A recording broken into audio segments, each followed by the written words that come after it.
चेला परवान गुरमुख जानिए, गुरमुख चोज विडान अकथ कहानी है।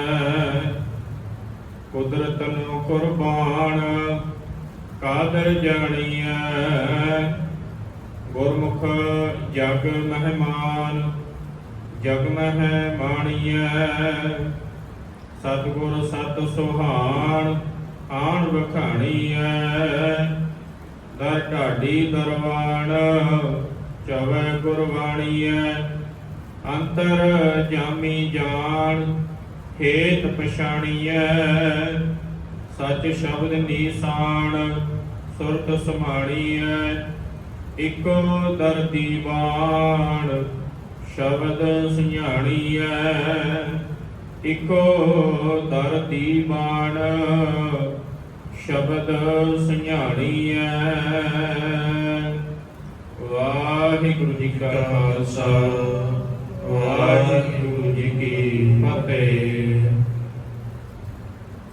परम सम्मानयोग हाजरा हजूर ज़ाहरा ज़हूर सर्व कला भरपूर समर्थ सतगुरु साहिब श्री गुरु ग्रंथ साहिब महाराज जी की पावन मुकद्दस हजूरी दे अंदर रोजाना की तरह शामा वेले दे दीवाना की हाजरी भर रहे भागा वाले सत्संगी जनों, सतगुरां दी अपार दया रहमत दा सदका पावन गोद दे अंदर जुड़ करके मालक जी दी अमृतमयी बाणी दे नाल साझ बना रहे सां। उपरंत भाई सिख भाई गुरदास जी दियां पवित्र वारां दी लड़ीवार विचार दे नाल सांझ बनाउण दा सुभाग समां प्राप्त होया है। इस लड़ी दे तहत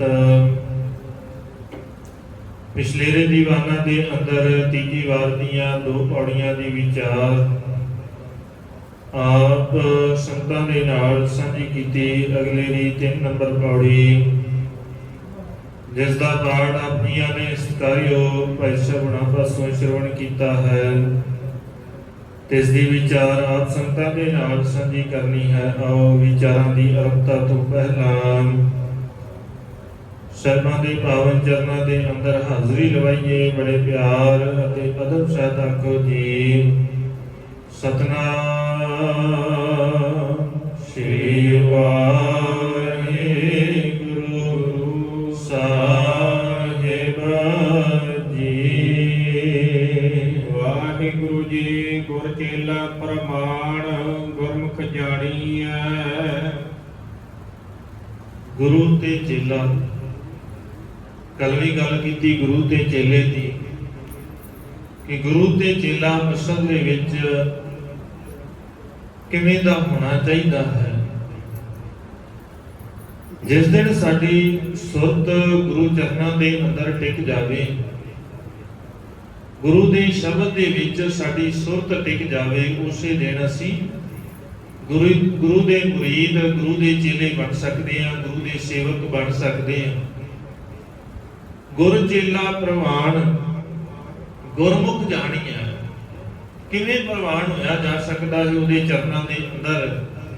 गल ते सारी दी सारी प्रवानगी दी है। मसला प्रवानगी दा है, मसला दिखाउण दा नहीं है। इत्थे सारा कुछ है ही प्रवानगी दा, किसी नूं खुश करन दा नहीं, संसार दीयां नज़रां च प्रवान होण दा नहीं।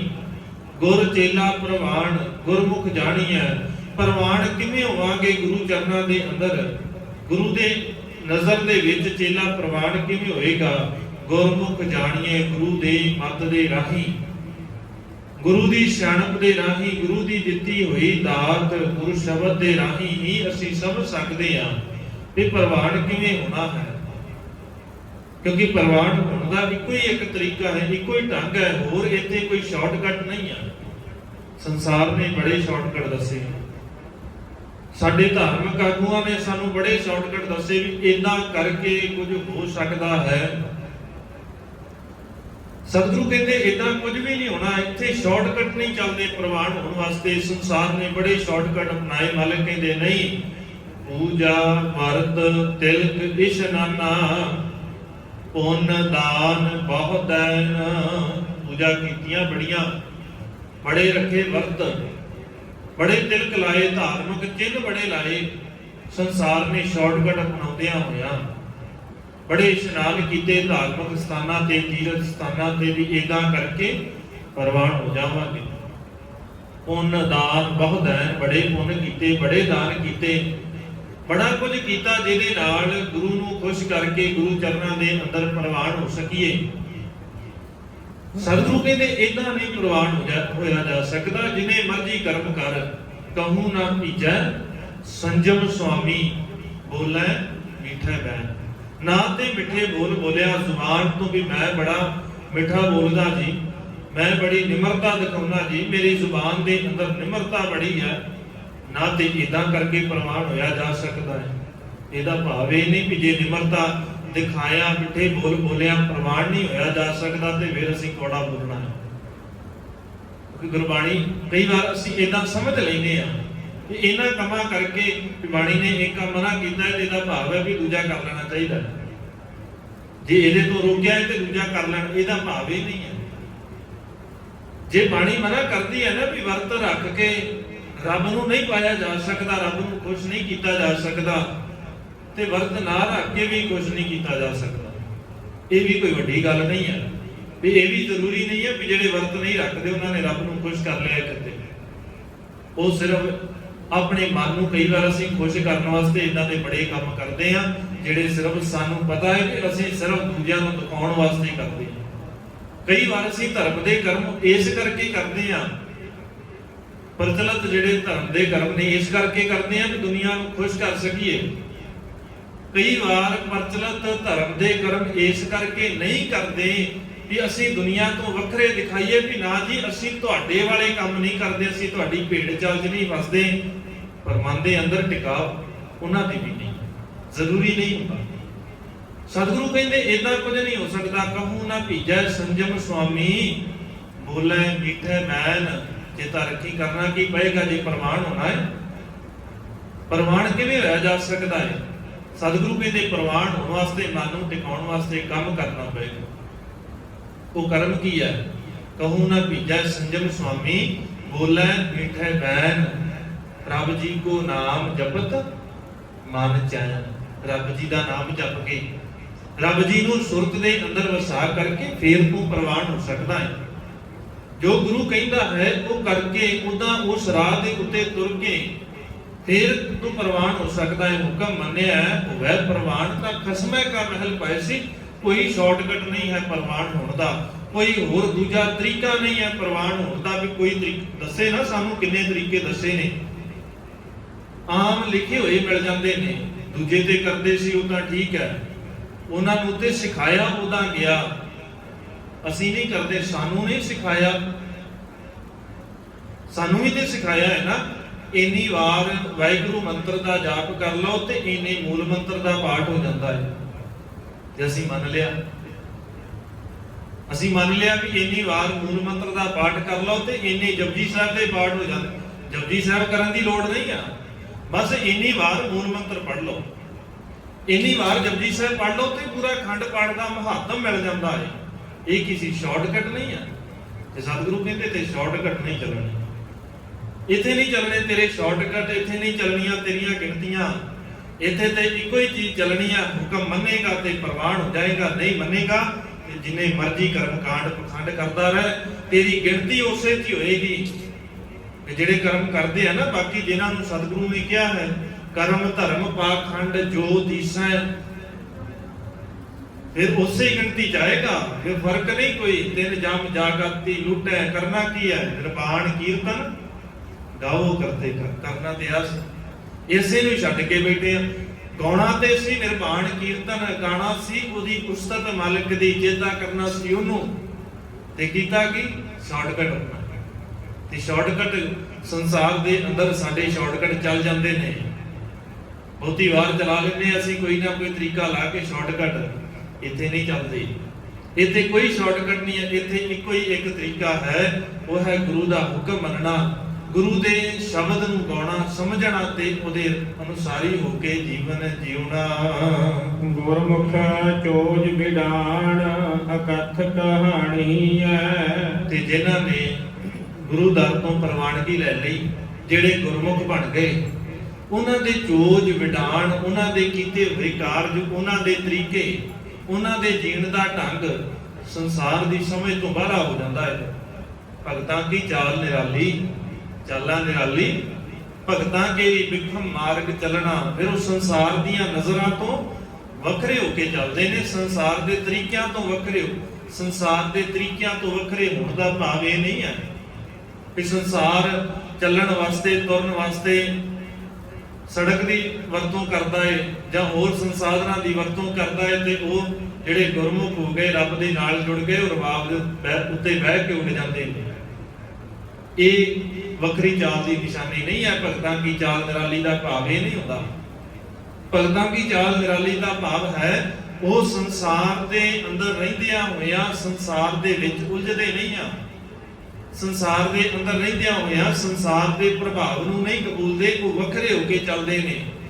ਕਿਉਂਕਿ ਸੰਸਾਰ ਤੋਂ ਵੱਖਰੇ ਹੋ ਕੇ ਚੱਲਣਾ ਸਾਰਿਆਂ ਤੋਂ ਔਖਾ ਰਸਤਾ ਹੈ। ਸਾਰਾ ਕੁਝ ਸੌਖਾ ਹੈ, ਕੋਈ ਵੀ ਜਿਹੜੇ ਕਾਰਜ ਅੱਜ ਹੋ ਰਹੇ ਨੇ, ਜਿਹੜੇ ਕਾਰਜ ਮੈਨੂੰ ਔਖੇ ਲੱਗਦੇ ਨੇ, ਇਹਦਾ ਭਾਵ ਇਹ ਥੋੜੀ ਨਾ ਵੀ ਕੋਈ ਵੀ ਨਹੀਂ ਕਰ ਸਕਦਾ। ਕਰ ਸਕਦੇ ਨੇ, ਮੇਰੇ ਵਾਸਤੇ ਔਖੇ ਨੇ, ਪਰ ਸੰਸਾਰ ਤੋਂ ਵੱਖਰੇ ਹੋ ਕੇ ਚੱਲਣਾ ਸਾਰਿਆਂ ਤੋਂ ਔਖਾ ਰਸਤਾ ਹੈ। ਔਰ ਇਹ ਵਿਰਲੇ ਕਰਦੇ ਹਨ, ਵਿਰਲੇ ਨਾਹੀ ਘੜੇ ਫੈਲ ਫੱਕੜ ਸੰਸਾਰ। ਜਿਨ੍ਹਾਂ ਨੇ ਭਗਤਾਂ ਕੀ ਚਾਲ ਨਿਰਾਲੀ, ਚਾਲਾਂ ਨਿਰਾਲੀ, ਭਗਤਾਂ ਕੀ ਵਿਖਮ ਮਾਰਗ ਚੱਲਣਾ, ਕਿਉਂਕਿ ਉਹ ਸਾਰਿਆਂ ਤੋਂ ਔਖਾ ਰਸਤਾ ਹੈ। ਲੱਭ, ਲੋਭ, ਅਹੰਕਾਰ, ਤਜ, ਤ੍ਰਿਸ਼ਨਾ, ਬਹੁਤ ਨਾਹੀ ਬੋਲਣਾ, ਇਹ ਜ਼ਰੂਰੀ ਹੈ। ਜਦੋਂ ਅਸੀਂ ਇਹਨੂੰ ਟਿਕਾ ਦੇ ਵਿੱਚ ਆ ਜਾਈਏ, ਜਦੋਂ ਸਾਡੇ ਅੰਦਰ ਦੇ ਵਿਕਾਰ ਖਤਮ ਹੋ ਜਾਣ, ਇਹ ਸਾਰਿਆਂ ਤੋਂ ਔਖਾ ਰਸਤਾ ਹੈ। ਤੇ ਭਾਈ ਗੁਰਦਾਸ ਜੀ ਕਹਿੰਦੇ ਉਹ ਗੁਰਮੁਖ ਚੋਜ ਵਿਡਾਣ ਅਕਥ, ਬੜੇ ਅਕਥ ਨੇ, ਉਹਨਾਂ ਨੂੰ ਬਿਆਨ ਨਹੀਂ ਕੀਤਾ ਜਾ ਸਕਦਾ। ਉਹਨਾਂ ਦੀਆਂ ਗੱਲਾਂ ਨੂੰ ਬਿਆਨ ਕਰਨਾ ਬੜਾ ਔਖਾ ਹੈ, ਕਿਉਂਕਿ ਉਹਨਾਂ ਦਾ ਸੁਭਾਅ ਨਹੀਂ ਅਸੀਂ ਜਾਣ ਸਕਦੇ। ਮਤਲਬ ਕਹਿੰਦੇ ਨਾ ਮੰਨੇ ਕੀ ਗਤ ਕਹੀ ਨਾ ਜਾਏ। ਮੰਨਣ ਵਾਲੇ ਦੀ, ਜਿਹਨੇ ਉਹਦੇ ਹੁਕਮ ਨੂੰ ਮੰਨ ਲਿਆ, ਫਿਰ ਉਹਦੀ ਅਵਸਥਾ ਨੂੰ ਬਿਆਨ ਨਹੀਂ ਕੀਤਾ ਜਾ ਸਕਦਾ। ਤੇ ਜੇ ਕੋਈ ਚਾਹੇ ਵੀ ਮੈਂ ਉਹਦੇ ਬਾਰੇ ਬਿਆਨ ਕਰਨਾ ਹੈ, ਉਹਦੇ ਬਾਰੇ ਦੱਸਣਾ ਹੈ ਵੀ ਉਹ ਕਿੰਨਾ ਕੁ ਜੁੜਿਆ ਸੀ ਰੱਬ ਦੇ ਨਾਲ, ਇੱਕ ਤਾਂ ਹੈ ਉਹਦੇ ਇਤਿਹਾਸ ਨੂੰ ਦੱਸਣਾ। ਅਸੀਂ ਭਾਈ ਮਨੀ ਸਿੰਘ ਜੀ ਦੇ ਇਤਿਹਾਸ ਨੂੰ ਦੱਸ ਸਕਦੇ ਹਾਂ। ਅਸੀਂ ਇਹ ਦੱਸ ਸਕਦੇ ਵੀ ਉਹਨਾਂ ਦਾ ਜਨਮ ਕਦੋਂ ਹੋਇਆ, ਅਸੀਂ ਇਹ ਦੱਸ ਸਕਦੇ ਵੀ ਉਹਨਾਂ ਦਾ ਪਰਿਵਾਰ ਕਿਵੇਂ ਦਾ ਸੀ, ਅਸੀਂ ਇਹ ਦੱਸ ਸਕਦੇ ਵੀ ਉਹਨਾਂ ਦੇ ਪਰਿਵਾਰ ਦੇ ਕਿੰਨੇ ਜੀ ਵੱਖ-ਵੱਖ ਜੰਗਾਂ ਦੇ ਵਿੱਚ ਗੁਰੂ ਚਰਨਾਂ ਤੋਂ ਸਮਰਪਿਤ ਹੋ ਕੇ ਸ਼ਹਾਦਤ ਦੇ ਜਾਮ ਪੀ ਗਏ। ਅਸੀਂ ਇਹ ਦੱਸ ਸਕਦੇ ਹਾਂ। ਅਸੀਂ ਇਹ ਦੱਸ ਸਕਦੇ ਹਾਂ ਸੰਸਾਰ ਦੇ ਅੰਦਰ ਵਿਚਰਦਿਆਂ ਹੋਇਆਂ ਭਾਈ ਮਨੀ ਸਿੰਘ ਜੀ ਨੇ ਸੰਸਾਰਕ ਤੌਰ ਦੇ ਉੱਤੇ ਕਿਹੜੇ ਕਾਰਜ ਕੀਤੇ, ਇਹ ਤੇ ਬਿਆਨ ਕੀਤਾ ਜਾ ਸਕਦਾ ਹੈ। ਤੇ ਜੇ ਕੋਈ ਚਾਹੇ ਵੀ ਮੈਂ ਇਹ ਬਿਆਨ ਕਰ ਦਵਾਂ ਵੀ ਭਾਈ ਮਨੀ ਸਿੰਘ ਜੀ ਤੇ ਸਤਿਗੁਰੂ ਦੀ ਕਿੰਨੀ ਕੁ ਗੂੜੀ ਸਾਂਝ ਸੀ, ਫਿਰ ਇਹ ਨਹੀਂ ਬਿਆਨ ਕੀਤਾ ਜਾ ਸਕਦਾ। ਇਹ ਬਿਆਨੋਂ ਬਾਹਰ ਹੈ। ਇਹ ਨਹੀਂ ਕੋਈ ਦੱਸ ਸਕਦਾ ਵੀ ਭਾਈ ਤਾਰੂ ਸਿੰਘ ਦਾ ਕਿੰਨਾ ਕੁ ਪਿਆਰ ਹੋਏਗਾ ਸਤਿਗੁਰੂ ਦੇ ਨਾਲ, ਵੀ ਉਹਨਾਂ ਨੇ ਖੋਪੜ ਲਵਾਉਣਾ ਪ੍ਰਵਾਨ ਕਰ ਲਿਆ। ਇਸ ਗੱਲ ਨੂੰ ਕੋਈ ਨਹੀਂ ਬਿਆਨ ਕਰ ਸਕਦਾ। ਤੇ ਜਿਹੜਾ ਯਤਨ ਕਰੇਗਾ, ਸਤਿਗੁਰੂ ਕਹਿੰਦੇ ਜੇ ਕੋ ਕਹੈ ਵਿਚੈ ਪਛਤਾਏ, ਨਾ ਤੇ ਕੋਈ ਕਾਗਜ਼ ਇੰਨੀ ਕੁ ਸਮਰੱਥਾ ਰੱਖਦਾ ਹੈ ਵੀ ਇੰਨਾ ਉਹਦੇ ਉੱਤੇ ਲਿਖਿਆ ਜਾ ਸਕੇ, ਨਾ ਕਿਸੇ ਕਲਮ ਦੇ ਵਿੱਚ ਇੰਨੀ ਸਮਰੱਥਾ ਹੈ ਵੀ ਉਹ ਕਲਮ ਲਿਖ ਸਕੇ, ਤੇ ਨਾ ਕਿਸੇ ਲਿਖਣ ਵਾਲੇ ਦੇ ਅੰਦਰ ਇੰਨੀ ਸਮਰੱਥਾ ਹੈ ਵੀ ਉਸ ਸਾਂਝ ਨੂੰ ਉਹਨਾਂ ਕਾਗਜ਼ਾਂ ਦੇ ਉੱਤੇ ਕਲਮ ਦੇ ਰਾਹੀਂ ਬਿਆਨ ਕਰ ਦੇਵੇ। ਕਾਗਦ ਕਲਮ ਨਾ ਲਿਖਣ ਹਾਰ, ਮੰਨੇ ਕਾ ਬਹਿ ਕਰਨ ਵਿਚਾਰ। ਮੰਨਣ ਵਾਲੇ ਦੀ ਫਿਰ ਅਸੀਂ ਵਿਚਾਰ ਕਰ ਸਕਦੇ ਹਾਂ, ਅਸੀਂ ਉਹਦੇ ਗੁਣਾਂ ਨੂੰ ਦੇਖ ਸਕਦੇ ਹਾਂ, ਉਹਦੇ ਗੁਣਾਂ ਨੂੰ ਸਮਝ ਸਕਦੇ ਹਾਂ। ਪਰ ਜੇ ਕੋਈ ਕਵੇ ਕਿ ਮੈਂ ਉਹਨੂੰ ਬਿਆਨ ਕਰਾਂ, ਤੇ ਬਿਆਨ ਨਹੀਂ ਕੀਤਾ ਜਾ ਸਕਦਾ। ਕਿਉਂਕਿ ਕਾਰਨ ਹੈ, ਬਿਆਨ ਨਾ ਕਰ ਪਾਉਣ ਦਾ ਕਾਰਨ ਹੈ ਕਿਉਂਕਿ ਉਹ ਅਭੇਦ ਹੋ ਗਿਆ। ਇੱਕ ਬੂੰਦ ਦੇ ਬਾਰੇ ਤੇ ਅਸੀਂ ਦੱਸ ਸਕਦੇ ਹਾਂ, ਸੌਖੀ ਜੀ ਉਦਾਹਰਣ ਹੈ, ਸੌਖਿਆਂ ਸਮਝ ਆ ਜਾਂਦੀ ਹੈ। ਬੂੰਦ ਦੇ ਅੰਦਰ ਕੀ ਅਸੀਂ ਬਿਆਨ ਕਰ ਸਕਦੇ ਸੌਖਿਆਂ, ਪਰ ਜਿਸ ਦਿਨ ਉਹ ਬੂੰਦ ਸਮੁੰਦਰ ਦੇ ਵਿੱਚ ਮਿਲ ਗਈ ਤੇ ਫਿਰ ਸਮੁੰਦਰ ਨੂੰ ਅੱਜ ਤੱਕ ਕੋਈ ਬਿਆਨ ਨਹੀਂ ਕਰ ਸਕਿਆ ਵੀ ਸਮੁੰਦਰ ਦੇ ਵਿੱਚ ਕੀ ਹੈ। ਕੋਈ ਨਹੀਂ ਬਿਆਨ ਕਰ ਸਕਿਆ ਕਿ ਉਹਦੇ ਪਾਣੀ ਦੇ ਵਿੱਚ ਕਿਹੜੀ ਚੀਜ਼ ਮਿਲ ਸਕਦੀ ਹੈ, ਉਹਦੀ ਗਹਿਰਾਈ ਤੇ ਕੀ ਹੈ, ਸਾਰਾ ਕੁਝ ਨਹੀਂ ਬਿਆਨ ਕਰ ਸਕਦੇ। ਕੱਲੀ ਬੂੰਦ ਨੂੰ ਤੇ ਬਿਆਨ ਕੀਤਾ ਜਾ ਸਕਦਾ ਸੀ, ਪਰ ਜਿਸ ਦਿਨ ਉਹ ਬੂੰਦ, ਹੁਣ ਸਾਨੂੰ ਬਿਆਨ ਕਰਨਾ ਸੌਖਾ ਹੈ, ਸਾਡਾ ਜੀਵਨ ਬਿਆਨ ਕਰਨਾ ਸੌਖਾ ਹੈ, ਕਿਉਂਕਿ ਸਾਡਾ ਜੀਵਨ ਹੈ ਹੀ ਉਸ ਬੂੰਦ ਵਰਗਾ। ਤੇ ਜਿਹੜੇ ਉਸ ਸਮੁੰਦਰ ਦੇ ਨਾਲ ਮਿਲ ਗਏ, ਜਿਹੜੀ ਬੂੰਦ ਸਮੁੰਦਰ ਦੇ ਵਿੱਚ ਮਿਲ ਗਈ, ਫਿਰ ਉਸ ਬੂੰਦ ਨੂੰ ਬਿਆਨ ਕਰਨਾ ਬੜਾ ਔਖਾ ਹੈ, ਉਹਨੂੰ ਬਿਆਨ ਕੀਤਾ ਹੀ ਨਹੀਂ ਜਾ ਸਕਦਾ। ਅਕਥ ਕਹਾਣੀ ਹੈ, ਉਹ ਅਕਥ ਹੈ, ਉਹਨੂੰ ਬਿਆਨ ਕੀਤਾ ਨਹੀਂ ਜਾ ਸਕਦਾ ਹੈ। ਕੁਦਰਤ ਨੋ ਕੁਰਬਾਨ ਕਾਦਰ ਜਾਣੀਐ। ਜਿਹੜੇ ਗੁਰਮੁਖ ਨੇ, ਜਿਹੜੇ ਜੁੜ ਗਏ, ਉਹ ਕੁਦਰਤ ਨੂੰ ਕੁਰਬਾਨ, ਉਹਦੀ ਤਾਕਤ ਦੇ ਅੱਗੇ ਕੁਰਬਾਨ ਹੋ ਜਾਂਦੇ ਨੇ, ਫਿਰ ਉਹਦੇ ਪਾਣੇ ਦੇ ਵਿੱਚ ਰਹਿਣ ਲੱਗ ਜਾਂਦੇ ਨੇ। ਉਹ ਆਪਣੀਆਂ ਤਾਕਤਾਂ ਨਹੀਂ ਵਰਤਦੇ, ਆਪਣੀਆਂ ਸਿਆਣਪਾਂ ਨਹੀਂ ਵਰਤਦੇ। ਜਿਹੜੇ ਗੁਰਮੁਖ ਨੇ, ਉਹਦੀ ਕੁਦਰਤ ਤੋਂ ਕੁਰਬਾਨ ਨੇ, ਉਹ ਕਹਿੰਦੇ ਨੇ ਜੋ ਤੁਧ ਭਾਵੈ ਸਾਈ ਭਲੀ ਕਾਰ, ਤੂੰ ਸਦਾ ਸਲਾਮਤ ਨਿਰੰਕਾਰ। ਉਹ ਕਹਿੰਦੇ ਨੇ ਤੇਰਾ ਕੀਆ ਮਿੱਠਾ ਲੱਗੈ, ਹਰ ਨਾਮ ਪਦਾਰਥ ਨਾਨਕ ਮੰਗੈ। ਫਿਰ ਉਹਨਾਂ ਦੀ ਰਸਨਾ ਇਹ ਗੱਲ ਕਹਿੰਦੀ ਹੈ, ਜੋ ਤੂੰ ਕਰੈ ਕਰਾਵੇਂ ਸੁਆਮੀ ਸਾ ਮਸਲਤ ਪ੍ਰਵਾਨ। ਹੁਣ ਉਹ ਕੁਦਰਤ ਤੋਂ ਕੁਰਬਾਨ ਨੇ, ਉਸ ਮਾਲਕ ਦੇ ਹੁਕਮ ਤੋਂ ਪ੍ਰਵਾਨ ਨੇ, ਕਿਉਂਕਿ ਉਹ ਕਾਦਰ ਜਾਣੀ ਹੈ, ਉਹਨਾਂ ਨੇ ਕਾਦਰ ਨੂੰ ਜਾਣ ਲਿਆ, ਜਿਹਨੇ ਇਹ ਸਾਰੀ ਕੁਦਰਤ ਨੂੰ ਪੈਦਾ ਕੀਤਾ। ਜਿਹੜੇ ਹੁਕਮ ਦੀ ਉਹ ਪਾਲਣਾ ਕਰਦੇ ਨੇ, ਉਸ ਕਾਦਰ ਨੂੰ ਪਛਾਣ ਲੈਂਦੇ ਨੇ। ਜਿਨ੍ਹਾਂ ਨੇ ਕਾਦਰ ਨੂੰ ਜਾਣਿਆ, ਉਹ ਕੁਦਰਤ ਤੋਂ ਕੁਰਬਾਨ ਜਾਂਦੇ ਨੇ। ਤੇ ਜਿਹੜੇ ਕਾਦਰ ਤੋਂ ਹੀ ਅਜੇ ਨਾ ਸਮਝ ਨੇ, ਉਹਨਾਂ ਨੂੰ ਫਿਰ ਸੰਸਾਰ ਦੇ ਅੰਦਰ ਹੁੰਦੇ ਹੋਏ ਕਾਰਜ ਆਪਣੀ ਸਿਆਣਪ ਦੇ ਨਾਲ ਬਿਆਨ ਕਰਨ ਦੀ ਆਦਤ ਪੈ ਜਾਂਦੀ ਹੈ। ਤੇ ਜਿਹੜੇ ਕਾਦਰ ਦੇ ਹੁਕਮ ਦੇ ਵਿੱਚ ਨੇ, ਫਿਰ ਉਹ ਸੰਸਾਰ ਦੇ ਅੰਦਰ ਹੁੰਦੇ ਹੋਏ ਕਾਰਜਾਂ ਨੂੰ ਵੀ ਆਪਣੀ ਸਿਆਣਪ ਨਹੀਂ, ਆਪਣੀਆਂ ਤਾਕਤਾਂ ਨਹੀਂ ਵੀ ਅਸੀਂ ਇਦਾਂ ਕਰਕੇ ਸੰਸਾਰ ਦੇ ਅੰਦਰ ਜੋ ਕੁਝ ਵਾਪਰ ਰਿਹਾ ਹੈ ਉਹਨੂੰ ਵਸ ਕਰ ਸਕਦੇ ਆ, ਜੋ ਕੁਝ ਵਾਪਰਨਾ ਹੈ ਉਸ ਨੂੰ ਵਸ ਕਰ ਸਕਦੇ ਆ, ਜਾਂ ਇਸ ਕਾਇਨਾਤ ਨੂੰ ਆਪਣੇ ਵਸ ਕਰ ਸਕਦੇ। ਇਹ ਸਾਰਾ ਕੁਝ ਭੁਲਾ ਦਿੰਦੇ ਨੇ, ਫਿਰ ਇਹਨਾਂ ਚੱਕਰਾਂ 'ਚ ਨਹੀਂ ਪੈਂਦੇ। ਉਹ ਸੰਸਾਰ ਦੇ ਅੰਦਰ ਜਿਉਂਦੇ ਨੇ ਚੰਗੇ ਢੰਗ ਦੇ ਨਾਲ, ਕਿਉਂਕਿ ਉਹਨਾਂ ਕੋਲ ਇੱਕ ਟੀਚਾ ਹੈ। ਜਿਨ੍ਹਾਂ ਦੇ ਕੋਲ ਇੱਕ ਟੀਚਾ ਹੋਵੇ ਨਾ, ਜਿਨ੍ਹਾਂ ਨੂੰ ਪਤਾ ਹੋਵੇ ਸਾਡੀ ਮੰਜ਼ਿਲ ਕੀ ਹੈ, ਜਿਸ ਬੱਚੇ ਨੂੰ ਪਤਾ ਲੱਗ ਜਾਏ ਵੀ ਮੇਰੀ ਮੰਜ਼ਿਲ ਕੀ ਹੈ, ਮੈਂ ਕੀ ਕਰਨਾ ਹੈ ਅੱਗੇ ਜਾ ਕੇ, ਉਹ ਫਿਰ ਬਾਕੀ ਪਾਸੇ ਨਹੀਂ ਜਾਂਦਾ। ਉਹਦਾ ਧਿਆਨ ਸਿਰਫ ਤੇ ਸਿਰਫ ਮੰਜ਼ਿਲ ਵਾਲੇ ਪਾਸੇ ਹੁੰਦਾ ਹੈ ਵੀ ਮੇਰੀ ਆਹ ਮੰਜ਼ਿਲ ਹੈ, ਮੈਂ ਆਪਣੀ ਜ਼ਿੰਦਗੀ ਦੇ ਅੰਦਰ ਆਹ ਕੋਰਸ ਕਰਨਾ ਹੈ, ਆਹ ਪੜ੍ਹਾਈ ਕਰਨੀ ਆ, ਆਹ ਪੇਪਰ ਕਰਨਾ ਹੈ, ਇਸ ਪੇਪਰ ਨੂੰ ਕਰਨ ਤੋਂ ਬਾਅਦ ਮੈਂ ਇਸ ਮੁਕਾਮ ਤੇ ਪਹੁੰਚਣਾ ਹੈ। ਉਹਨੂੰ ਆਪਣੀ ਮੰਜ਼ਿਲ ਦਾ ਪਤਾ ਹੈ। ਤੇ ਜਿਨ੍ਹਾਂ ਦੀ ਮੰਜ਼ਿਲ ਪਤਾ ਹੈ ਨਾ, ਜਿਨ੍ਹਾਂ ਨੂੰ ਕਿ ਸਾਡੀ ਮੰਜ਼ਿਲ ਆ ਹੈ, ਫਿਰ ਉਹ ਹੋਰ ਪਾਸੇ ਨਹੀਂ ਦੌੜਦੇ। ਜਦੋਂ ਸਾਨੂੰ ਆਪਣੀ ਮੰਜ਼ਿਲ ਦਾ ਪਤਾ ਲੱਗ ਜਾਏ ਨਾ ਵੀ ਸਾਡੀ ਮੰਜ਼ਿਲ ਕੀ ਹੈ, ਸੰਸਾਰ ਦੇ ਅੰਦਰ ਰਹਿੰਦਿਆਂ ਹੋਇਆਂ, ਸੰਸਾਰ ਦੇ ਸਾਰੇ ਹੀ ਕਾਰਜ ਕਰਦਿਆਂ ਹੋਇਆਂ, ਫਿਰ ਅਸੀਂ ਉਸ ਮੰਜ਼ਿਲ ਵੱਲ ਜਾਂਦੇ ਹਾਂ ਜਿਹੜੀ ਮੰਜ਼ਿਲ ਹੈ ਭਈ ਪ੍ਰਾਪਤ ਮਾਨੁਕ ਦੇ ਹਰੀਆ, ਗੋਬਿੰਦ ਮਿਲਣ ਕੀ ਇਹ ਤੇਰੀ ਬਰੀਆ। ਫਿਰ ਸਾਨੂੰ ਸਾਡੀ ਮੰਜ਼ਿਲ ਦਾ ਪਤਾ ਹੈ, ਤੇ ਜਿਨ੍ਹਾਂ ਨੂੰ ਮੰਜ਼ਿਲ ਦਾ ਪਤਾ ਲੱਗ ਜਾਂਦਾ ਹੈ, ਉਹ ਉਸ ਕਾਦਰ ਦੀ ਬਣਾਈ ਹੋਈ ਕੁਦਰਤ, ਉਹਦੇ ਹੁਕਮ, ਉਹਦੀਆਂ ਤਾਕਤਾਂ ਦੇ ਅੱਗੇ ਕੁਰਬਾਨ ਹੁੰਦੇ ਹਨ। ਗੁਰਮੁਖ ਜਗ ਮਹਿਮਾਨ ਜਗ ਮਹਿ ਜਾਣੀਐ। ਔਰ ਉਹਨਾਂ ਨੂੰ ਇਹ ਸਾਰਿਆਂ ਤੋਂ ਵੱਡੀ ਗੱਲ ਸਮਝ ਆ ਜਾਂਦੀ ਹੈ। ਉਹਨਾਂ ਨੂੰ ਇਹ ਗੱਲ ਦਾ ਪਤਾ ਲੱਗ ਜਾਂਦਾ ਹੈ ਵੀ ਇਹ ਸੰਸਾਰ ਇੱਕ ਧਰਮਸ਼ਾਲਾ ਹੈ, ਔਰ ਧਰਮਸ਼ਾਲਾ ਦੇ ਵਿੱਚ ਜਾਂ ਕਿਸੇ ਘਰ ਦੇ ਵਿੱਚ ਆਇਆ ਹੋਇਆ ਪ੍ਰਾਹੁਣਾ ਮਹਿਮਾਨ ਆਇਆ ਹੋਵੇ, ਉਹ ਰਾਤ ਰਹਿ ਕੇ ਅਗਲੀ ਸਵੇਰ ਨੂੰ ਕਵੇ ਵੀ ਇਸ ਘਰ ਦਾ ਮਾਲਕ ਮੈਂ ਹਾਂ, ਤੇ ਲੋਕ ਕੀ ਕਹਿਣਗੇ, ਦੁਨੀਆ ਕੀ ਕਹੇਗੀ, ਕਮਲਾ ਹੀ ਕਹੇਗੀ, ਸਿਆਣਾ ਤਾਂ ਨਹੀਂ ਕਹਿ ਸਕਦੀ ਨਾ। ਜਿਸ ਘਰ ਦੇ ਵਿੱਚ ਤੂੰ ਪ੍ਰਾਹੁਣਾ ਬਣ ਕੇ ਆਇਆ, ਮਹਿਮਾਨ ਬਣ ਕੇ ਆਇਆ ਇੱਕ ਰਾਤ ਕੱਟਣ ਵਾਸਤੇ, ਉਸੇ ਘਰ ਨੂੰ ਤੂੰ ਅੱਜ ਕਹੀ ਜਾਂਦਾ ਵੀ ਮੈਂ ਮਾਲਕ ਹੀ ਇਹਦਾ। ਸਤਿਗੁਰੂ ਕਹਿੰਦੇ ਸੰਸਾਰ ਵੀ ਇਹਦਾ ਹੈ। ਜੈਸੇ ਰਹਿਣ ਪ੍ਰਾਹੁਣੇ ਉੱਠ ਜਲਸੈ ਪ੍ਰਭਾਤ। ਇਹ ਸੰਸਾਰ ਇਦਾਂ ਦਾ ਹੀ ਹੈ, ਜਿੱਦਾਂ ਰਹਿਣ ਪ੍ਰਾਹੁਣੇ ਰਾਤ ਨੂੰ ਆਏ ਹੋਏ ਪ੍ਰਾਹੁਣੇ ਸਵੇਰੇ ਜਾਣਾ ਪਏਗਾ। ਇੱਕ ਦਿਨ ਇੱਥੋਂ ਉਸ ਘਰ ਦੇ ਵਿੱਚੋਂ ਸਦੀਵੀ ਨਹੀਂ ਉਸ ਘਰ 'ਚ ਰਹਿ ਸਕਦੇ, ਉੱਥੋਂ ਜਾਣਾ ਹੀ ਪੈਣਾ ਹੈ। ਮਾਲਕ ਕਹਿੰਦੇ ਇਦਾਂ ਹੀ ਹੈ। ਪਹਿਲਾਂ ਸਮਿਆਂ ਦੇ ਸਤਿਗੁਰਾਂ ਨੇ ਇੱਕ ਬੜੀ ਕਮਾਲ ਦੀ ਉਦਾਹਰਨ ਦਿੱਤੀ। ਪਹਿਲਾਂ ਸਮਿਆਂ ਦੇ ਵਿੱਚ, ਹੁਣ ਤਾਂ ਘਟ ਗਿਆ, ਪਹਿਲਾਂ ਵੱਖਰੇ ਵੱਖਰੇ ਥਾਵਾਂ ਤੋਂ ਨਾ ਗੁੱਜਰ ਜਿਹੜੇ ਨੇ ਗਾਵਾਂ ਚਾਰਦੇ ਨੇ, ਉਹਨਾਂ ਕੋਲ ਜਾਨਵਰ ਭੇਡਾਂ ਬੱਕਰੀਆਂ ਗੁੱਜਰਾਂ ਦੇ ਕੋਲ ਹੁੰਦੀਆਂ ਸੀ। ਉਹਨਾਂ ਨੇ ਇੱਕ ਸਥਾਨ ਤੋਂ ਦੂਜੇ ਥਾਂ ਦੇ ਉੱਤੇ ਜਾਣਾ, ਕਾਰਨ ਕੀ ਸੀ ਵੀ ਜਿੱਥੇ ਕੋ ਉਹਨਾਂ ਨੂੰ ਪਤਾ ਲੱਗਣਾ ਵੀ ਇੱਥੇ ਸਾਡੇ ਡੰਗਰਾਂ ਵਾਸਤੇ ਪ੍ਰਬੰਧ ਹੈ ਨਾ, ਪੱਠਿਆਂ ਦਾ ਪ੍ਰਬੰਧ ਹੈ, ਉੱਥੇ ਉਹ ਪਹੁੰਚ ਜਾਂਦੇ ਸੀ ਵੀ ਇੱਥੇ ਪੱਠਿਆਂ ਦਾ ਤੇ ਪਾਣੀ ਦਾ ਪ੍ਰਬੰਧ ਹੈ। ਉੱਥੇ ਕੋ ਚਲੇ ਜਾਣਾ ਉਹਨਾਂ ਨੇ। ਜਦੋਂ ਉਹਨਾਂ ਨੇ ਦੇਖਣਾ ਵੀ ਹੁਣ ਜਿੱਥੇ ਸਾਡਾ ਪੱਕਾ ਨਿਵਾਸ ਹੈ ਉਸ ਥਾਂ ਦੇ ਉੱਤੇ ਹੁਣ ਵਾਪਸ ਜਾਣਾ ਚਾਹੀਦਾ ਹੈ, ਕਿਉਂਕਿ ਉੱਥੇ ਸਾਡਾ ਪ੍ਰਬੰਧ ਹੁਣ ਠੀਕ ਹੈ, ਹੁਣ ਸਾਨੂੰ ਇੱਥੇ ਰਹਿਣ ਦੀ ਲੋੜ ਨਹੀਂ ਹੈ, ਉਹ ਵਾਪਸ ਚਲੇ ਜਾਂਦੇ ਸੀ।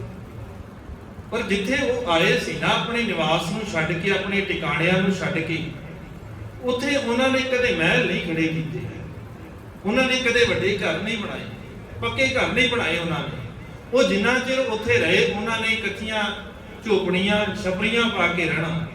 ਉਹਦਾ ਕਾਰਨ ਸੀ ਵੀ ਉਹਨਾਂ ਨੂੰ ਇਹ ਸੱਚ ਪਤਾ ਸੀ ਵੀ ਇਹ ਸਾਡਾ ਸਦੀਵੀ ਟਿਕਾਣਾ ਨਹੀਂ ਹੈ, ਸਾਨੂੰ ਇੱਥੋਂ ਵਾਪਸ ਜਾਣਾ ਪੈਣਾ ਹੈ। ਇੱਥੇ ਸਿਰਫ ਅਸੀਂ ਉਹਨਾਂ ਚਿਰ ਹਾਂ ਜਿੰਨਾ ਚਿਰ ਤੱਕ ਇੱਥੇ ਸਾਡੇ ਡੰਗਰਾਂ ਵਾਸਤੇ, ਸਾਡੇ ਜਾਨਵਰਾਂ ਵਾਸਤੇ, ਪਸ਼ੂਆਂ ਵਾਸਤੇ ਖਾਣ ਪੀਣ ਦਾ ਪ੍ਰਬੰਧ ਹੈ, ਪਾਣੀ ਦਾ ਪ੍ਰਬੰਧ ਹੈ, ਉਹਨਾਂ ਕੁ ਚਿਰ ਰਹਿਣਾ ਹੈ। ਮਤਲਬ ਕਹਿੰਦੇ ਜੈਸੇ ਇਸ ਸੰਸਾਰ ਦੇ ਅੰਦਰ ਉਹ ਰਹਿੰਦੇ ਨੇ, ਗੋਇਲ ਆਇਆ ਗੋਇਲੀ ਕਿਆ ਤਿਸ ਡੰਫ ਪਸਾਰ, ਉਹ ਪਸਾਰੇ ਨਹੀਂ ਕਰਦਾ, ਉਹ ਵਿਖਾਵੇ ਨਹੀਂ ਕਰਦਾ। ਸਤਿਗੁਰੂ ਕਹਿੰਦੇ ਸੰਸਾਰ ਨੂੰ ਇਹ ਗੱਲ ਸਮਝ ਜਾਣੀ ਚਾਹੀਦੀ ਹੈ ਵੀ ਜਿੱਦਾਂ ਉਹ ਆਉਂਦੇ ਨਾ, ਉਹਨਾਂ ਦਾ ਸਦੀਵੀ ਟਿਕਾਣਾ ਨਹੀਂ ਹੈ, ਤੇਰਾ ਵੀ ਸਦੀਵੀ ਟਿਕਾਣਾ ਨਹੀਂ ਹੈ, ਤੈਨੂੰ ਵਾਪਸ ਜਾਣਾ ਪੈਣਾ। ਜਿਸ ਦਿਨ ਸਾਨੂੰ ਇਹ ਗੱਲ ਸਮਝ ਆ ਜਾਏਗੀ, ਫਿਰ ਅਸੀਂ ਇੱਥੇ ਦਿਖਾਵਿਆਂ ਦੇ ਚੱਕਰ 'ਚ ਨਹੀਂ, ਦੂਜਿਆਂ ਨੂੰ ਭਰਮਾਉਣ ਦੇ ਚੱਕਰ 'ਚ ਨਹੀਂ, ਦੂਜਿਆਂ ਨੂੰ ਖੁਸ਼ ਕਰਨ ਦੇ ਚੱਕਰ 'ਚ ਨਹੀਂ।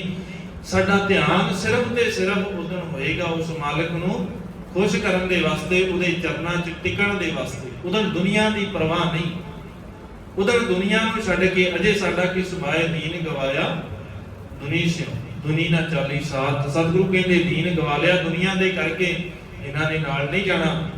ਸਦੀਵੀ ਉਹ ਟਿਕਾਣਾ ਹੈ ਜਿਸ ਟਿਕਾਣੇ 'ਚ ਤੂੰ ਜਾਣਾ ਹੈ, ਜਿੱਥੋਂ ਆਇਆ ਹੈ, ਉਹੀ ਟਿਕਾਣਾ ਤੇਰਾ ਸਦੀਵੀ ਹੈ। ਇਹ ਪੰਜ ਭੂਤਕ ਸਰੀਰ ਇੱਥੇ ਹੀ ਮਿਲ ਜਾਣਾ ਹੈ, ਤੇਰਾ ਇਹ ਟਿਕਾਣਾ ਨਹੀਂ ਹੈ। ਤੇਰਾ ਟਿਕਾਣਾ ਸੀ, ਤੇਰਾ ਜੋੜ ਕਿੱਥੇ ਹੋਣਾ ਸੀ? ਮਨ ਤੂੰ ਜੋਤ ਸਰੂਪ ਹੈ, ਆਪਣਾ ਮੂਲ ਪਛਾਣ, ਆਪਣੇ ਮੂਲ ਨੂੰ ਪਛਾਣਨਾ ਸੀ। ਅਸੀਂ ਮੂਲ ਨੂੰ ਛੱਡ ਕੇ ਹੋਰ ਪਾਸੇ ਤੁਰੇ ਫਿਰਦੇ ਆ। ਭਾਈ ਗੁਰਦਾਸ ਜੀ ਕਹਿੰਦੇ ਗੁਰਮੁਖ ਜਗ ਮਹਿਮਾਨ, ਜਗ ਦੇ ਵਿੱਚ ਮਹਿਮਾਨ ਆ। ਸਮਝ ਕਿਹਨੂੰ ਆਉਂਦੀ ਹੈ? ਜਿਹੜੇ ਗੁਰਮੁਖ ਨੇ, ਜਿਹੜੇ ਗੁਰੂ ਦੇ ਦੱਸੇ ਮਾਰਗ ਦੇ ਅਨੁਸਾਰੀ ਹੋ ਕੇ ਜਿਉਂਦੇ ਹਨ। ਸਤਿਗੁਰ ਸਤ ਸੁਹਾਣ ਆਣ ਬਖਾਣੀ ਹੈ। ਸਤਿਗੁਰ ਸਤ ਸੁਹਾਣ, ਉਹ ਗੁਰੂ ਦੀ ਮੱਤ ਦੇ ਰਾਹੀਂ ਉਹ ਸੱਚ ਨੂੰ ਬਿਆਨ ਕਰਦੇ ਨੇ। ਉਹਨਾਂ ਨੂੰ ਸੱਚ ਸੋਹਣਾ ਲੱਗਦਾ ਹੈ, ਸੱਚ ਤੋਂ ਇਲਾਵਾ ਹੋਰ ਕੁਝ ਨਹੀਂ ਚੰਗਾ ਲੱਗਦਾ। ਕਿਉਂਕਿ ਜਿਹੜੇ ਸੱਚ ਦੇ ਨਾਲ ਜੁੜ ਗਏ, ਜਿਹੜੇ ਮਾਲਕ ਦੇ ਨਾਲ ਜੁੜ ਗਏ, ਜਿਹੜੇ ਸੱਚ ਦੀ ਬਾਣੀ ਦੇ ਨਾਲ ਜੁੜ ਗਏ, ਉਹਨਾਂ ਨੂੰ ਫਿਰ ਸੱਚ ਪਸੰਦ ਆਉਂਦਾ ਹੈ। ਉਹਨਾਂ ਨੂੰ ਸੰਸਾਰ ਦੇ ਵਿਖਾਵੇ ਨਹੀਂ, ਉਹਨਾਂ ਨੂੰ ਸੰਸਾਰ ਦੇ ਪਖੰਡ ਨਹੀਂ। ਹੁਣ ਉਹਨਾਂ ਨੂੰ ਸੰਸਾਰ ਦੀਆਂ ਠੱਗੀਆਂ ਠੋਰੀਆਂ 'ਚ ਕੋਈ ਆਨੰਦ ਨਹੀਂ ਹੈ। ਕਿਉਂਕਿ ਸਾਨੂੰ ਆਨੰਦ ਆਉਂਦਾ ਹੈ ਨਾ, ਸਾਨੂੰ ਆਨੰਦ ਆਉਂਦਾ ਹੈ ਦੂਜਿਆਂ ਨੂੰ ਭਰਮਾਉਣ ਦੇ ਵਿੱਚ, ਦੂਜਿਆਂ ਨੂੰ ਮੂਰਖ ਬਣਾਉਣ ਦੇ ਵਿੱਚ, ਦੂਜਿਆਂ ਨੂੰ ਖੁਸ਼ ਕਰਨ ਦੇ ਵਿੱਚ, ਦੂਜਿਆਂ ਦੇ ਕੋਲੋਂ ਆਪਣੀ ਉਸਤਤ ਕਰਵਾਉਣ ਦੇ ਵਿੱਚ, ਦੂਜਿਆਂ ਦੀ ਨਿੰਦਿਆ ਕਰਨ ਦੇ ਵਿੱਚ ਸਾਨੂੰ ਅਜੇ ਇਹਨਾਂ ਚੀਜ਼ਾਂ 'ਚ ਆਨੰਦ ਆਉਂਦਾ। ਤੇ ਮਾਲਕ ਕਹਿੰਦੇ ਇਹ ਕੱਚਾ, ਇਹ ਸਦੀਵੀ ਨਹੀਂ ਹੈ, ਇਹ ਝੂਠਾ ਹੈ। ਤੈਨੂੰ ਝੂਠ ਦੇ ਵਿੱਚੋਂ ਆਨੰਦ ਆ ਰਿਹਾ ਹੈ, ਝੂਠੀਆਂ ਸਹੂਲਤਾਂ ਦੇ ਵਿੱਚੋਂ ਸੁੱਖ ਲੱਭਦੇ ਆ। ਸਤਿਗੁਰੂ ਕਹਿੰਦੇ ਜਿਹੜਾ ਸੱਚ ਦੇ ਨਾਲ ਜੁੜ ਗਿਆ ਨਾ, ਜਿਹੜਾ ਗੁਰਮੁਖ ਹੋ ਗਿਆ, ਉਹ ਸਤਿਗੁਰੂ ਦੇ ਦੱਸੇ ਰਾਹ ਦੇ ਉੱਤੇ ਤੁਰਦਾ ਹੈ। ਤੇ ਸਤਿਗੁਰੂ ਦਾ ਰਾਹ ਕਿਵੇਂ ਦਾ ਹੈ? ਉਹ ਸੱਚਾ ਹੈ, ਉਹ ਸੱਤ ਹੈ। ਸਤਿਗੁਰੂ ਕੀ ਬਾਣੀ ਸਤ ਸਰੂਪ ਹੈ। ਉਸ ਅਕਾਲ ਪੁਰਖ ਵਾਹਿਗੁਰੂ ਦਾ ਆਪਣਾ ਸਰੂਪ ਹੈ ਬਾਣੀ, ਕਿਉਂਕਿ ਉਸ ਵਾਹਿਗੁਰੂ ਦੇ ਗੁਣ ਇਸ ਬਾਣੀ ਦੇ ਅੰਦਰ ਦਰਜ ਨੇ, ਔਰ ਉਹੀ ਦਰਜ ਨੇ, ਕੋਈ ਵੱਖਰਾ ਨਹੀਂ ਹੈ। ਮਾਲਕ ਕਹਿੰਦੇ ਮੈਂ ਕਿਤੇ ਕੋਲੋਂ ਕੁਝ ਨਹੀਂ ਲਿਖਿਆ, ਜੋ ਉੱਥੇ ਹੋਇਆ ਸੀ ਮੈਂ ਉਹੀ ਲਿਖਿਆ, ਜੋ ਉੱਥੇ ਵਾਪਰਿਆ। ਇਹ ਨਹੀਂ ਕਿ ਮੈਂ ਕੋਲੋਂ ਕੋਈ ਕਹਾਣੀ ਜੋੜ ਦਿੱਤੀ ਹੈ, ਮੈਂ ਕੋਈ ਕੋਲੋਂ ਘਟਨਾ ਜੋੜ ਦਿੱਤੀ ਜਿਹਦਾ ਕੋਈ ਹੈ ਹੀ ਨਹੀਂ, ਪ੍ਰਮਾਣ ਨਹੀਂ ਹੈ। ਮਾਲਕ ਕਹਿੰਦੇ ਜੋ ਮੈਂ ਦੇਖਿਆ ਸਿਰਫ ਉਹੀ ਲਿਖਿਆ। ਜੋ ਹਰ ਕੈ ਦਰ ਵਰਤਿਆ ਸੋ ਨਾਨਕ ਆਖ ਸੁਣਾਇਆ। ਮੈਂ ਸਿਰਫ ਉਹੀ ਸੁਣਾ ਰਿਹਾ। ਸਤਿਗੁਰੂ ਕਹਿੰਦੇ ਜੋ ਉੱਥੇ ਵਰਤਦਾ ਹੈ, ਜੋ ਉੱਥੇ ਵਿਆਪਦਾ ਹੈ, ਜੋ ਸਾਨੂੰ ਸਮਝ ਆਈ, ਜੋ ਮਾਲਕ ਨੇ ਨਿਯਮਾਂ ਨੂੰ ਦੇਖਿਆ, ਜੋ ਮਾਲਕ ਨੇ ਨਿਯਮ ਸਮਝੇ। ਹੁਣ ਇਹਦਾ ਭਾਵ ਇਹ ਨਹੀਂ ਕਿ ਮਾਲਕ ਨੂੰ ਨਿਯਮ ਸਮਝਣ ਦੀ ਕੋਈ ਲੋੜ ਸੀ, ਜਾਂ ਮਾਲਕ ਨੂੰ ਇਹ ਗੱਲ ਦੱਸਣ ਦੀ ਲੋੜ ਸੀ ਸਤਿਗੁਰੂ ਨੂੰ। ਵੀ ਮੈਂ ਦੇਖਿਆ, ਕਿਉਂਕਿ ਮਾਲਕ ਆਪ ਹੀ ਕੋ ਸਰੂਪ ਨੇ। ਸਤਿਗੁਰੂ ਦਾ ਤੇ ਆਪਣਾ ਸਰੂਪ ਕੋਈ ਵੱਖਰਾ ਨਹੀਂ ਉਸ ਅਕਾਲ ਪੁਰਖ ਦੇ ਨਾਲੋਂ, ਇੱਕੋ ਹੀ ਸਰੂਪ ਹੈ, ਵੱਖ-ਵੱਖ ਨਹੀਂ ਹੈ। ਪਰ ਸਤਿਗੁਰੂ ਸਾਨੂੰ ਫਿਰ ਬਾਰ-ਬਾਰ ਇਹ ਗੱਲ ਸਮਝਾਉਂਦੇ ਨੇ ਕਿ ਤੈਨੂੰ ਕਿਤੇ ਭੁਲੇਖਾ ਨਾ ਪੈ ਜਾਵੇ। ਕਿ ਜਿਹੜੀ ਗੱਲ ਇੱਕ ਵਾਰ ਕਹੀ ਆ ਨਾ, ਗੁਰੂ ਨਾਨਕ ਸਾਹਿਬ ਮਹਾਰਾਜ ਨੇ ਇਹ ਬਚਨ ਕਿਹਾ ਸੀ, ਜੈਸੀ ਮੈਂ ਆਵੈ ਖਸਮ ਕੀ ਬਾਣੀ ਤੈਸੜਾ ਕਰੀ ਗਿਆਨ ਵੇ ਲਾਲੋ। ਤੇ ਸਤਿਗੁਰੂ ਕਹਿੰਦੇ ਕਿਤੇ ਤੈਨੂੰ ਚੇਤਾ ਨਾ ਭੁੱਲ ਗਿਆ। ਮਾਲਕ ਬਾਰ-ਬਾਰ ਦੁਹਰਾਉਂਦੇ ਨੇ ਇਹਨਾਂ ਗੱਲਾਂ ਨੂੰ ਵੀ ਸਾਡੀ ਸੁਰਤ ਦੇ ਅੰਦਰੋਂ ਇਹ ਗੱਲ ਨਿਕਲ ਨਾ ਜਾਵੇ। ਮਾਲਕ ਕਹਿੰਦੇ ਸਤਿਗੁਰ ਸਤ ਸੁਹਾਣ ਆਣ ਵਖਾਣੀ ਹੈ। ਭਾਈ ਗੁਰਦਾਸ ਜੀ ਕਹਿੰਦੇ ਉਹ ਸਤਿਗੁਰੂ ਸੱਚ ਦਾ ਸਰੂਪ ਹੈ ਤੇ ਜਿਹੜੇ ਗੁਰਮੁਖ ਨੇ ਇਸੇ ਗੱਲ ਨੂੰ ਬਿਆਨ ਕਰਦੇ ਹਨ। ਦਰ ਢਾਡੀ ਦਰਵਾਨ ਚਵੈ ਗੁਰਬਾਣੀ ਹੈ। ਤੇ ਜਿਹੜਾ ਗੁਰਮੁਖ ਬਣ ਜਾਵੇ, ਇਹ ਗੁਰਮੁਖ ਦੀਆਂ ਨਿਸ਼ਾਨੀਆਂ ਨੇ, ਚੇਲੇ ਦੀਆਂ ਨਿਸ਼ਾਨੀਆਂ ਨੇ ਸਾਰੀਆਂ ਜਿਹੜੀਆਂ ਭਾਈ ਗੁਰਦਾਸ ਜੀ ਬਿਆਨ ਕਰਦੇ ਨੇ। ਕਹਿੰਦੇ ਉਹ ਢਾਡੀ ਹੈ। ਢਾਡੀਆਂ ਦੀ ਇੱਕ ਖਾਸ ਜਮਾਤ ਸੀ, ਪਹਿਲਾਂ ਤੋਂ ਹੈ। ਗੁਰੂ ਘਰ ਦੇ ਅੰਦਰ ਛੇਵੇਂ ਪਾਤਸ਼ਾਹ ਦੇ ਸਮੇਂ ਤੋਂ ਢਾਡੀ ਜਿਹੜੇ ਪ੍ਰਚਲਿਤ ਹੋਏ, ਢਾਡੀ 12 ਗੌੜੀਆਂ, ਪਰ ਇਹ ਢਾਡੀ ਬੜੇ ਪੁਰਾਣੇ ਪਹਿਲੋਂ ਤੋਂ ਨੇ। ਬਸ ਫਰਕ ਇਹਨਾਂ ਸੀ, ਪਹਿਲੋਂ ਯੋਧਿਆਂ ਦੀਆਂ ਵਾਰਾਂ ਗਾਈਆਂ ਜਾਂਦੀਆਂ, ਯੋਧਿਆਂ ਦੀ ਉਸਤਤ ਕੀਤੀ ਜਾਂਦੀ ਜਾਂ ਯੋਧਿਆਂ ਦੇ ਬਾਰੇ ਬਿਆਨ ਕੀਤਾ ਜਾਂਦਾ, ਜਿਹਦੀਆਂ ਧੁਨਾਂ ਵੀ ਸਤਿਗੁਰਾਂ ਨੇ ਬਾਣੀ ਦੇ ਅੰਦਰ ਦਰਜ ਕੀਤੀਆਂ ਨੇ। 9 ਧੁਨਾਂ ਜਿਹੜੀਆਂ ਨੇ ਉਹ ਵੱਖ-ਵੱਖ ਰਾਜਿਆਂ ਦੀਆਂ ਜੰਗਾਂ ਯੁੱਧਾਂ ਦੇ ਉੱਤੇ ਉਸੇ ਧੁਨ ਦੇ ਉੱਤੇ ਗਾਉਣ ਦਾ ਜਿਹੜਾ ਹੁਕਮ ਹੈ ਸਤਿਗੁਰੂ ਨੇ ਸਾਨੂੰ ਕੀਤਾ। ਮਾਲਕ ਕਹਿੰਦੇ ਜਿਹੜਾ ਗੁਰੂ ਕਾ ਪਿਆਰਾ ਹੈ ਉਹ ਢਾਡੀ ਹੈ। ਪਰ ਢਾਡੀ ਹੈ ਕਿਹਦਾ? ਆਉ ਢਾਡੀ ਹਰ ਪ੍ਰਭ ਖਸਮ ਕਾ। ਕਿਹਦਾ ਢਾਡੀ ਹੈ? ਉਸ ਮਾਲਕ ਦਾ, ਹਰ ਪ੍ਰਭ ਖਸਮ ਕਾ। ਹੁਣ ਬੰਦਿਆਂ ਦਾ ਨਹੀਂ ਹੈ, ਕਿਉਂਕਿ ਪਹਿਲਾਂ ਬੰਦਿਆਂ ਦੇ ਢਾਡੀ ਹੁੰਦੇ ਸਨ, ਰਾਜਿਆਂ ਦੇ ਢਾਡੀ ਹੁੰਦੇ ਸਨ, ਯੋਧਿਆਂ ਦੇ ਢਾਡੀ ਹੁੰਦੇ ਸਨ, ਉਹਨਾਂ ਦੀ ਉਸਤਤ ਕੀਤੀ ਜਾਂਦੀ। ਭਾਈ ਗੁਰਦਾਸ ਜੀ ਕਹਿੰਦੇ ਜਿਹੜਾ ਗੁਰਮੁਖ ਹੈ ਨਾ, ਉਹ ਬੰਦਿਆਂ ਦਾ ਢਾਡੀ ਨਹੀਂ ਹੈ।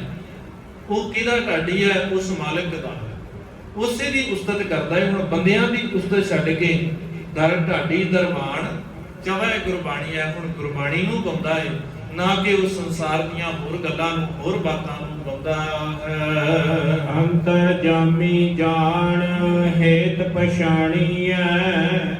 ਤੇ ਜਿਹੜਾ ਉਹ ਮਾਲਕ ਅੰਤਰਜਾਮੀ ਹੈ, ਉਹ ਸਾਰਿਆਂ ਦੇ ਹਿਰਦੇ ਦੀ ਜਾਣਦਾ ਹੈ, ਉਹ ਸਾਰਿਆਂ ਦੇ ਹਿਰਦੇ ਦੇ ਅੰਦਰ ਵਸਿਆ ਤੇ ਜਾਣਦਾ ਹੈ। ਉਹ ਹੇਤ ਪਛਾਣੀ ਹੈ, ਉਹ ਸਾਡੇ ਅੰਦਰ ਕਿੰਨਾ ਕੁ ਪਿਆਰ ਹੈ ਉਹਨੂੰ ਪਤਾ ਹੈ। ਸਾਡੇ ਦਿਖਾਉਣ ਦੇ ਨਾਲ, ਸਾਡੇ ਪਖੰਡ ਦੇ ਨਾਲ, ਸਾਡੇ ਕਰਮ ਕਾਂਡਾਂ ਦੇ ਨਾਲ ਉਹਨੂੰ ਪਤਾ ਨਹੀਂ ਲੱਗਣਾ। ਉਹਨੂੰ ਪਤਾ ਹੈ ਪਹਿਲਾਂ ਤੋਂ ਵੀ ਸਾਡੇ ਅੰਦਰ ਕਿੰਨਾ ਕੁ ਹੈ। ਉਹ ਜਾਣਦਾ ਹੈ ਵੀ ਸਾਡਾ ਪਿਆਰ ਉਹਦੇ ਨਾਲ ਕਿੰਨਾ ਕੁ ਹੈ ਤੇ ਸਾਡੀ ਸਾਂਝ ਕਿੰਨੀ ਕੁ ਹੈ। ਸਾਡੀ ਜ਼ੁਬਾਨ ਦੇ ਉੱਤੋਂ ਬੋਲੇ ਜਾ ਰਹੇ ਸ਼ਬਦ ਕਿੰਨੇ ਕੁ ਸੱਚੇ ਨੇ ਤੇ ਕਿੰਨੇ ਕੁ ਦੂਜਿਆਂ ਨੂੰ ਭਰਮਾਉਣ ਵਾਲੇ ਹਨ। ਸੱਚ ਸ਼ਬਦ ਨਿਸ਼ਾਨ ਸੁਰਤ ਸਮਾਣੀ ਹੈ। ਉਹਨਾਂ ਦੀ ਸੁਰਤ ਦੇ ਅੰਦਰ ਸੱਚ ਦਾ ਟਿਕਾਣਾ ਹੈ, ਗੁਰੂ ਦਾ ਸ਼ਬਦ ਹੈ ਸੱਚ ਸ਼ਬਦ।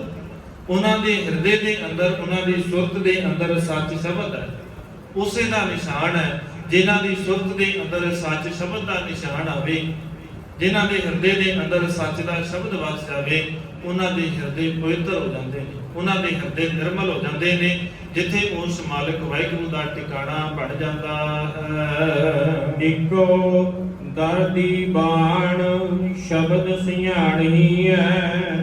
ਇੱਕੋ ਹੀ ਇੱਕ ਟਿਕਾਣਾ ਹੈ, ਦਰ ਦੀ ਬਾਣ, ਗੁਰੂ ਦੀ ਸੰਗਤ। ਇੱਕ ਟਿਕਾਣਾ ਹੈ ਗੁਰੂ ਦੀ ਸੰਗਤ ਤੇ ਦੂਜਾ ਟਿਕਾਣਾ ਹੈ ਗੁਰੂ ਦਾ ਸ਼ਬਦ।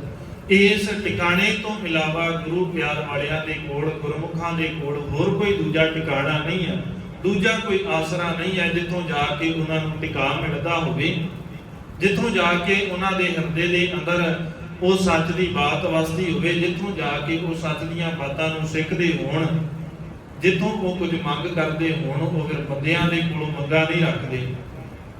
ਇੱਥੇ ਬੜੇ ਗੁਰਮੁਖ ਨੇ ਇਦਾਂ ਦੇ, ਜਿਹੜੇ ਇਦਾਂ ਦੇ ਕੋਲੋਂ ਮੰਗਦੇ ਨੇ ਜਾ ਕੇ, ਜਿਹੜੇ ਆਪ ਮੰਗਦੇ ਨੇ। ਸਤਿਗੁਰੂ ਕਹਿੰਦੇ ਕਿਹਦੇ ਕੋਲੋਂ ਮੰਗਣ ਜਾਏਗਾ? ਕੋਈ ਸੰਸਾਰ ਦੇ ਅੰਦਰ ਇਦਾਂ ਦਾ ਹੈ ਜਿਹਦੇ ਕੋਲੋਂ ਮੰਗਿਆ ਤੈਨੂੰ ਕੁਝ ਮਿਲ ਜਾਵੇ? ਕਿ ਕਿਸੇ ਬਾਬੇ ਦੇ ਕੋਲੋਂ ਮੰਗਿਆ ਮਿਲ ਜਾਵੇ, ਕਿਸੇ ਸਾਧ ਦੇ ਕੋਲੋਂ ਮੰਗਿਆ ਮਿਲ ਜਾਵੇ, ਕਿਸੇ ਪੀਰ ਦੇ ਕੋਲੋਂ ਮੰਗਿਆ ਮਿਲ ਜਾਵੇ? ਧੰਨ ਗੁਰੂ ਤੇਗ ਬਹਾਦਰ ਸਾਹਿਬ ਮਹਾਰਾਜ ਸੱਚੇ ਪਾਤਸ਼ਾਹ ਕਹਿੰਦੇ ਕੋਈ ਤੇ ਇਦਾਂ ਦਾ ਹੋਵੇ ਜਿਹਦੇ ਕੋਲੋਂ ਮੰਗਣ ਜਾ ਸਕਦਾ ਹੋਵੇ। ਇੱਥੇ ਤੇ ਸਾਰੇ ਭਿਖਾਰੀ ਨੇ, ਜਗਤ ਭਿਖਾਰੀ ਫਿਰਦ ਹੈ, ਸਭ ਕੋ ਦਾਤਾ ਰਾਮ। ਕਿਹਦੇ ਕੋਲੋਂ ਮੰਗਣ ਜਾਏਗਾ? ਇੱਥੇ ਸਾਰੇ ਭਿਖਾਰੀ ਤੁਰੇ ਫਿਰਦੇ ਨੇ, ਇੱਕੋ ਹੀ ਦਾਤਾ ਹੈ ਨਾ, ਜਿਹਦੇ ਕੋਲੋਂ ਉਹ ਮੰਗ ਕੇ ਲਿਆ ਰਹੇ ਨੇ, ਤੂੰ ਹੀ ਉਹਦੇ ਕੋਲੋਂ ਮੰਗ ਲੈ ਆ ਕੇ, ਤੈਨੂੰ ਉਦੋਂ ਹੀ ਮਿਲ ਜਾਏਗਾ। ਫਿਰ ਬੰਦਿਆਂ ਦੇ ਕੋਲ ਜਾਣ ਦੀ ਲੋੜ ਨਹੀਂ ਪਏਗੀ, ਸੰਸਾਰ ਦੇ ਕੋਲੋਂ ਮੰਗਣ ਦੀ ਲੋੜ ਨਹੀਂ ਪਏਗੀ। ਸਤਿਗੁਰੂ ਸਮਤ ਬਖਸ਼ਣ, ਦਇਆ ਕਰ, ਸਾਡੇ ਹਿਰਦੇ ਦੇ ਅੰਦਰ ਟਿਕਾ, ਸੱਚ ਦੀ ਬਾਤ, ਗੁਰੂ ਦਾ ਸ਼ਬਦ ਵਸਾ ਦੇਣ, ਤਾਂ ਕਿ ਸਾਡਾ ਇਹ ਜੀਵਨ ਸੁਖਾਲਾ ਹੋ ਜਾਵੇ, ਗੁਰੂ ਚਰਨਾਂ ਦੇ ਅੰਦਰ ਪ੍ਰਵਾਨ ਹੋ ਸਕੀਏ। ਸਤਿਗੁਰੂ ਰਹਿਮਤ ਕਰਨ ਵਿਚਾਰਾ ਕਰਦੇ ਹਾਂ। ਹੋਈਆਂ ਬੇਅੰਤ ਭੁੱਲਾਂ ਦੀ ਖਿਮਾ, ਬੁਲਾਓ ਦੀ ਫਤਿਹ, ਆਖੋ ਜੀ ਵਾਹਿਗੁਰੂ ਜੀ ਕਾ ਖਾਲਸਾ, ਵਾਹਿਗੁਰੂ ਜੀ ਕੀ ਫਤਿਹ।